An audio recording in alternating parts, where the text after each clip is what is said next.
ini memang sudah banyak dipertanyakan, khususnya orang-orang yang mempelajari Al-Quran, membahas masalah-masalah ilmu dan disiplin agama Islam. Kenapa surah Al-Ikhlas disebut dengan suratul Ikhlas, padahal pada ayat-ayat dalam surah Al-Ikhlas itu tidak ada sebutan atau kalimat yang mengatakan Al-Ikhlas. Dalam Al-Quran yang berisi 30 juz yang terdiri dari 114 surah, hanya 2 surah saja dalam Al-Quran yang nama surahnya itu tidak ada tertulis kalimat dalam ayat-ayatnya. Yang pertama surah Al-Fatihah dan yang kedua adalah suratul Ikhlas. Kenapa suratul Ikhlas disebut dengan suratul Ikhlas padahal tidak ada kalimat Al-Ikhlas pada ayat-ayatnya? Sedangkan surah-surah yang lain seperti kita tahu, surah Al-Baqarah jelas ada kalimat Al-Baqarah yang menceritakan tentang nama surahnya. Suratul Imran ada cerita yang mengisahkan keluarga Imran dan tertulis dalam ayat-ayatnya. Dan seperti juga surah-surah yang lain diambillah namanya dengan cerita yang ada pada ayat-ayat tersebut. Terkhusus suratul Ikhlas, selain dari surah Al-Fatihah, ada hikmah tersembunyi, ada hikmah yang besar. Kenapa dinamakan suratul Ikhlas padahal kalimatul Ikhlas tidak ada tersebut dan tertulis dalam suratul Ikhlas? Ulama menyebutkan dalam kitab-kitab yang membahas tentang asrarul Quran ataupun kitab-kitab yang menjelaskan tentang hikmah-hikmah dan rahasia Al-Quranul Karim, mengatakan tidaklah disebut suratul Ikhlas itu dengan suratul Ikhlas, melainkan di situ ada rahasia ikhlas. Artinya di situ terhimpun, tersimpan rahasia sifat ikhlas beribadah kepada Allah Subhanahu wa taala. Hikmah yang kedua, karena tidak adanya yang dibahas selain Allah Subhanahu wa taala, tidak adanya yang dibahas pada suratul Ikhlas selain zat Allah Subhanahu wa taala, sifat Allah Subhanahu wa taala, asma Allah Subhanahu wa taala, maka disebutlah dia dengan suratul Ikhlas. Artinya bagi orang yang ingin memahami, bagi orang yang ingin mengetahui bagaimana seharusnya bersikap dan berbuat ikhlas dalam ubudiyah kepada Allah Subhanahu wa taala, maka pahamilah, maka renungilah dan tadabburilah suratul Ikhlas yang tidak membicarakan sesuatu pun selain Allah Subhanahu wa taala. Iktibar dari suratul Ikhlas.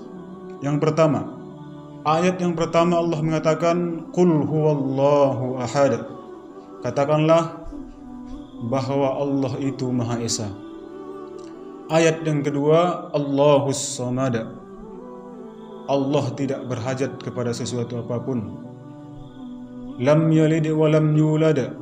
Allah tidaklah diperanakan dan Allah tidak beranak. Walam yakul lahu kufuwan ahad, dan tidak ada lagi yang sekupu bagi Allah Subhanahu wa taala, baik sifat, nama dan af'alnya. Artinya, kalaulah seseorang hamba ingin berikhtiar, mengusahakan keikhlasan dalam ibadah dan amal-amal solehnya kepada Allah, posisikanlah dirinya sebagaimana sesuainya dengan suratul Ikhlas. Yang pertama, bahwa tidak ada sebabnya beramal, tidak ada sebabnya untuk mengerjakan ibadah kepada Allah, semata-mata sebabnya karena Allah Subhanahu wa taala. Kemudian, dan tidak ada yang dicarinya, tidak adalah tujuannya untuk beramal dan mentaati Allah selain Allah Subhanahu wa taala juga. Dan tidak ada yang membuatnya beramal, dan tidak ada yang membuat dan mentakdirkannya untuk bergerak mengerjakan amal-amal soleh, tetaplah semata-mata dengan pertolongan Allah Subhanahu wa taala. Apabila seorang hamba telah berbuat, berangkat dan bekerja dan memulai segala sesuatu sebabnya karena Allah, tujuannya karena Allah, dan amal tersebut pun adalah dengan pertolongan Allah, maka duduklah hamba tersebut dalam maqamat ataupun martabat ikhlas kepada Allah Subhanahu wa taala.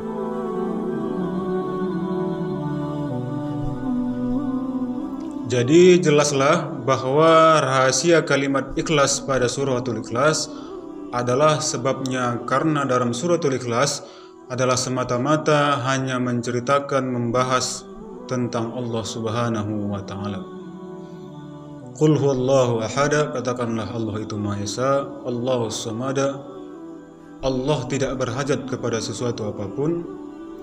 Ayat yang kedua ini biasanya kita temukan tafsirnya dalam terjemah-terjemah Al-Quran adalah Allah tempat meminta. Namun beberapa ulama-ulama ahli hakikat daripada kaum-kaum arifin mengatakan, mendefinisikan bahwa nama As-Samad yang Allah sebutkan ataupun nama Allah yang kedua dalam surat Ikhlas itu yang bernama As-Samad itu bermakna bahwa tidak adanya berhajat kepada sesuatu. Allah tidak butuh makan, Allah tidak butuh minum, Allah tidak butuh untuk disembah walaupun Allah menyuruh hambanya menyembahnya. Allah tidak dirugikan oleh sesuatu apapun. Walaupun seandainya dari manusia yang pertama sampai terakhir semuanya adalah orang-orang yang mendurhakai Allah, orang-orang yang meninggalkan perintah kepada Allah, maka tidak ada rugi sedikit pun bagi Allah Subhanahu wa Ta'ala. Dan kita semualah hamba-hamba Allah lah yang senantiasa membutuhkan Allah, berhajat kepada Allah tiap detik dan tiap hembusan napas dan kedipan mata.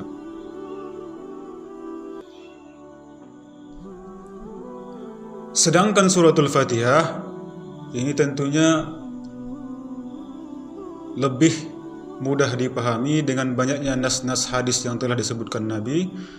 Dan kemudian surah Al-Fatihah ini juga tidak hanya satu nama, sebagaimana dalam hadis Nabi juga menyebutkan dengan surah Al-Ham, menyebutkan surah Al-Fatihah. Dalam Al-Quran disebutkan juga dengan Sab'ul Masani, artinya 7 ayat yang diulang-ulang ataupun 7 ayat yang diturunkan 2 kali, artinya suratul Fatihah. Dan suratul Fatihah ini disebutkan juga dengan nama Ummul Kitab ataupun induk segala kitab-kitab yang Allah turunkan, baik dari nabi-nabi yang terdahulu sampai kepada baginda Nabi Muhammad SAW, Al-Quranul Karim. Kemudian tentunya penamaan surah-surah ini ada yang memang telah disebutkan sejak masa kenabian dan kerasulan Sayyidina Muhammad SAW. Ada juga yang ditetapkan melalui ijtihad para khulafaur rasyidin, dan ini sudah jelas dalam riwayat-riwayat dan tarikh-tarikh yang telah disebutkan dalam kitab-kitab tarikh dalam ulama-ulama kita. Namun memang penamaan suratul Ikhlas ini sangat jarang dibahas dan sangat jarang diketahui oleh para yang ingin mengetahui rahasia kenapa suratul Ikhlas itu dinamakan dengan suratul Ikhlas, padahal dalam ayat-ayatnya tidak ada kalimat al-ikhlas satupun. Jadi kita disebutkan tadi alasannya itu karena pada suratul Ikhlas tidak ada yang membicarakan sesuatu pun selain Allah Subhanahu wa Ta'ala, sebagaimana rahasia ikhlas itu apabila seorang hamba beramal karena tujuan dan dengan semata-mata Allah Subhanahu wa Ta'ala. Jadi rahasia ikhlas itu sebenarnya kita tidak bisa cukupkan sampai pada pembahasan ini, karena kata ulama kita, rahasia ikhlas itu sejatinya hanya diketahui oleh Allah Subhanahu wa Ta'ala. Namun beberapa tingkatannya seperti yang kami sebutkan tadi, dan dengan itu kita berharap kepada Allah Subhanahu wa Ta'ala semoga kita menjadi hamba-hamba yang ikhlas dan diikhlaskan oleh Allah Subhanahu wa Ta'ala dalam mengerjakan perintahnya, menyembahnya, mendekatkan diri kepadanya, dan menjauhi segala larangan-larangan Allah Subhanahu wa Ta'ala. Dan kita dikumpulkan bersama-sama orang yang ahli ikhlas dunia dan akhirat. Demikian, wa astaghfirullahalazim wa nas'alullahal khair lana wa lisairil muslimina wal muslimat. ولا حول ولا قوة إلا بالله العلي العظيم. السلام عليكم ورحمة الله وبركاته.